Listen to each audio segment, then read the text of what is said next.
नमस्कार सगळ्यांना. श्री स्वामी समर्थ. तर 14 तारखेला दर्श अमावस्या आहे आणि दर्श अमावस्येनिमित्त आपल्याला कर्पूर होमची सेवा करायची आहे. आता सर्वांना माहिती आहे की कर्पूर होमची सेवा कशी करावी, पण जे नवीन आहेत तर त्यांच्यासाठी ही माहिती अतिशय महत्त्वाची आहे. आणि ही सेवा जी आहे तर ती देखील तितकीच महत्त्वाची आहे, कारण ज्यांना माहिती आहे त्यांनी देखील ही सेवा करावी आणि ज्यांना माहिती नाही त्यांनी देखील ही सेवा करावी. कारण या सेवेने भरपूर जणांना अनुभव आले आहेत आणि मी स्वतः देखील माझ्या अनुभवावरून सांगते की ही सेवा जी आहे ती अतिशय प्रभावी सेवा आहे आणि आवर्जून तुम्ही ही सेवा करावी. ही सेवा जी आहे ती 15 दिवसाची सेवा असते, म्हणजे अमावस्येपासून जी सेवेला सुरुवात करतो तर ती सेवा आपल्याला कंटिन्यू पौर्णिमेपर्यंत करायची असते. कारण या सेवेने खरंच खूप अनुभव येतात आणि ही सेवा केल्याने खरंच आपल्या घरामध्ये जी काही अशांतता असते किंवा जी नकारात्मक ऊर्जा असते किंवा नकारात्मकता असते तर ती दूर जाण्यास मदत होते. तसेच माता लक्ष्मी घरामध्ये स्थिर राहण्यास सुरुवात होते. ज्या घरामध्ये माता लक्ष्मी स्थिर नसते, म्हणजे आपण भरपूर कष्ट करतो पण आपल्या घरामध्ये पैसा जो आहे तर तो टिकून राहत नाही, तर तो पैसा देखील टिकून राहण्यास मदत होते. कारण ही सेवा तितकीच प्रभावी आहे. खरंच खूप मोठे अनुभव आहेत या सेवेचे. तसेच ज्या घरामध्ये सतत बाहेरील बाधा वगैरे असतात किंवा घरामध्ये मुलं वगैरे सततचे आजारी पडतात किंवा घरामध्ये मुलं देखील चिडचिड वगैरे करतात, सतत मुलांमध्ये देखील एकमेकांमध्ये वाद होत असतात, तर अशा वेळेस तुम्ही ही सेवा करावी, कारण ही सेवा अतिशय प्रभावी सेवा आहे. आणि बघा, ही सेवा करताना आपल्याला एकदम श्रद्धेने आणि शुद्ध मनाने सेवा करायची आहे आणि तसेच या सेवेमध्ये सातत्य देखील तितकंच महत्त्वाचं आहे. आता आपण आज सेवा केली आणि उद्या त्या सेवेचे अनुभव येणार का? तर असं होणार नाही, कारण कोणत्याही सेवेमध्ये सातत्य देखील तितकंच महत्त्वाचं आहे आणि त्याचबरोबर श्रद्धा आणि भाव देखील तितकाच महत्त्वाचा आहे. त्याचबरोबर विश्वास.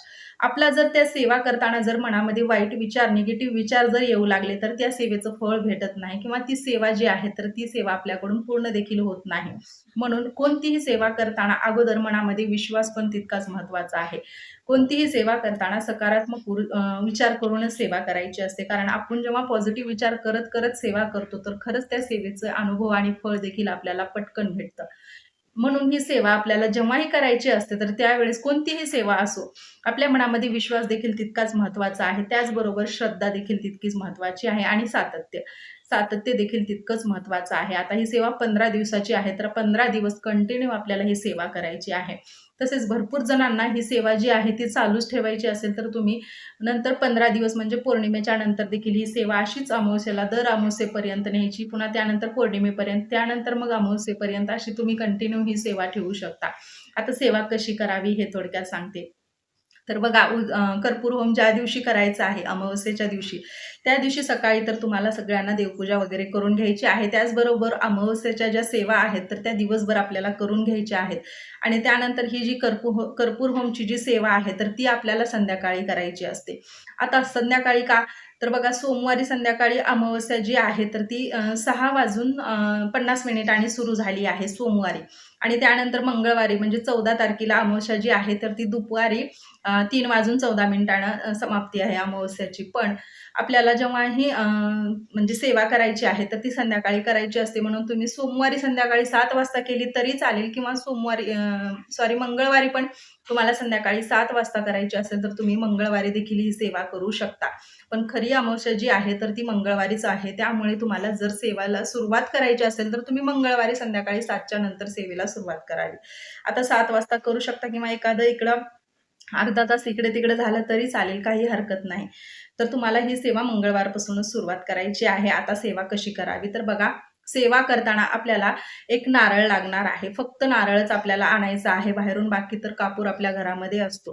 प्रत्येकाच्या घरामध्ये भीमसेनी कापूर असतो, कारण दररोज पूजेमध्ये हा कापूर लागतो. त्यामुळे घरामध्ये प्रत्येकाच्या हा कापूर असतो. तर आता नसेल तर तुम्ही बाहेरून आणू शकता. भीमसेनीच कापूर घ्यावा का? तर नाही. भीमसेनी नसेल तर तुम्ही दररोज म्हणजे साधा जर कापूर असेल तर तो घेतला तरी चालेल. तर अशा पद्धतीने फक्त आपल्याला नारळ जो आहे तोच विकत आणायचा आहे आणि त्यानंतर मग आपल्याला सेवेला सुरुवात करायची आहे. तर बघा, सेवा करताना अगोदर आपल्याला बसण्यासाठी आसन घ्यायचं आहे आणि मग त्यानंतर आपल्याला देवघरासमोर दिवा प्रज्वलित करायचा आहे, कारण सकाळी आपण पूजा केलेली असते त्यामुळे दिवा जो आहे तो प्रज्वलित असतो प्रत्येकाच्या मंदिरामध्ये, देवघरामध्ये. त्यामुळे दिवा तुम्ही तो जरी ठेवला तरी चालेल किंवा दुसरा जर दिवा तुम्हाला प्रज्वलित करायचा असेल तर दुसरा देखील दिवा तुम्ही लावू शकता. आणि त्यानंतर एक प्लेट घ्यायचा आहे. आता प्लेट कोणतंही घेऊ शकता तुम्ही, घरामध्ये देवपूजेचं घेऊ शकता किंवा एखादं स्टीलचं घेतलं तरी चालेल. अशा पद्धतीने तुम्हाला एक प्लेट घ्यायचं आहे, त्यावर तुम्हाला नारळ ठेवायचा आहे. नारळ पूर्ण घ्यायचा आहे, नारळ म्हणजे न सोललेला घ्यायचा आहे, त्याची सालं वगैरे काढलेली घ्यायची नाही. नारळ जो आहे तो सालं सगट म्हणजेच की न सोललेला नारळ घ्यायचा आहे, पूर्ण असा नारळ घ्यायचा आहे. जसा बाजारातून विकत आणला आहे तसाच आपल्याला त्या ठिकाणी ठेवायचा आहे. आणि नारळाची शेंडी जी आहे म्हणजे नारळ ज्या ठिकाणातून कोंब येतो बघा नारळाला, तो जो साईड आहे तर तो देवाकडल्या साईडनं करायचा आहे. अशा पद्धतीने एका प्लेटामध्ये आपल्याला नारळ ठेवायचा आहे आणि त्यावर आपल्याला कापूर ठेवायचा आहे. आता भीमशनी कापूर जो आहे तर तो खूप मोठे मोठे त्याचे खडे असतात, तर ते खडे तुम्हाला थोडेसे फोडून त्याचे छोटे छोटे कडे बनवून घ्यायचे आहेत. तर असे म्हणजे तुकडे जे आहेत त्या कापुराचे तर ते 7 घ्यायचे आहेत. अशा पद्धतीने आपल्याला एका वाटीमध्ये बाजूलाच कापूर घेऊन ठेवायचा आहे. मग ते 7 वड्या भेटल्या तर तुम्ही त्या कापुराच्या ज्या 7 वड्या आहेत तर त्या देखील घेऊ शकता. अशा पद्धतीने तुम्हाला तो 7 वड्याचा कापूर घ्यायचा आहे. आणि त्यानंतर मग सेवेला सुरुवात करायची आहे. अगोदर आपल्याला देखील हळदी कुंकू लावायचं आहे. त्यानंतर आपल्याला महाराजांना नमस्कार करायचा आहे आणि मग त्यानंतर आपल्याला सेवा करायची आहे. तर सेवा करताना आपल्याला हातामध्ये उजव्या हातामध्ये आपल्याला माळ घ्यायची आहे. आपण जी महाराजांचा नामस्मरण करतो तर ती माळ आपल्याला हातामध्ये घ्यायची आहे आणि त्यानंतर मग कापूर नारळावर ठेवून आपल्याला कापूर जो आहे तर तो जाळायचा आहे. आणि कापूर पहिला जो तुकडा आहे तर तो जाळल्या सेवेला सुरुवात करायची. म्हणजे इकडे कापूर जाळला का लगेचच आपल्याला आपल्या महाराजांचं नामस्मरण करायचं आहे. श्री स्वामी समर्थ या मंत्राचा आपल्याला 108 वेळेस जप करायचा आहे. आता या हाताने आपल्याला सेवा करताना डाव्या हाताचा उपयोग करून आपल्याला तो कापूर शांत होऊ द्यायचा नाही आणि त्यामध्येच दुसरा जो कापुराची वडी किंवा जो तुकडा आहे तर तो त्यावर ठेवायचा आहे. आणि अशा पद्धतीने ही सेवा आपल्याला चालूच ठेवायची आहे. आणि सेवा करताना कापूर जो आहे तो शांत झाला नाही पाहिजे. अशा पद्धतीने मग आपल्याला ही सेवा जी आहे ती कंटिन्यू चालू ठेवायची आहे आणि एका हाताने आपल्याला महाराजांचं नामस्मरण करायचं आहे. तसेच बघा आपल्याला जे कापूर जे आहे तर थोडासा मोठा तुकडा घ्यायचा आहे, जेणेकरून आपण जेव्हा नामस्मरण करतो तर त्यावेळेस तो कापूर जो आहे तो आपल्याला पुरला जाईल, म्हणजे की कमी पडला नाही पाहिजे किंवा तो शांत झाला नाही पाहिजे. अशा पद्धतीने आपल्याला त्या भीमसेनी कापुराचे तुकडे बनवून घ्यायचे आहेत. इतकं पण मोठं बनवू नका की ते नारळ जे आहे तर ते पूर्ण जळलं जाईल. अशा पद्धतीने तुम्ही करू नका. एकदम छोटे आणि नॉर्मल असे तुकडे बनवून घ्या आणि ते प्रज्वलित करा किंवा ते जाळं. असा होम आपल्याला करायचा आहे. आणि त्याचबरोबर ज्यांना घरामध्ये माता लक्ष्मीसाठी सेवा करायची आहे तर अशा वेळेस तुम्ही माता लक्ष्मीचा म्हणजेच की गायत्री मंत्राचं देखील पठण करायचं आहे. म्हणजे गायत्री मंत्र 11 वेळेस 21 वेळेस किंवा जर कापूर जास्त वेळेस जर चालणार असेल तर तुम्ही 1 माळ गायत्री मंत्राचा जर जप केला तरी चालेल. ही सेवा खूप प्रभावी सेवा आहे आणि ही सेवा करून तुम्ही नक्की अनुभवाल. बघा तुम्हाला किती अनुभव लवकर येतो. म्हणूनच तुम्हाला सांगते की सातत्य देखील तितकंच महत्त्वाचं आहे. ही सेवा करताना एकदम शांत मनाने आणि तसेच विश्वासाने जर ही सेवा केलो तर खरंच अनुभव येतात.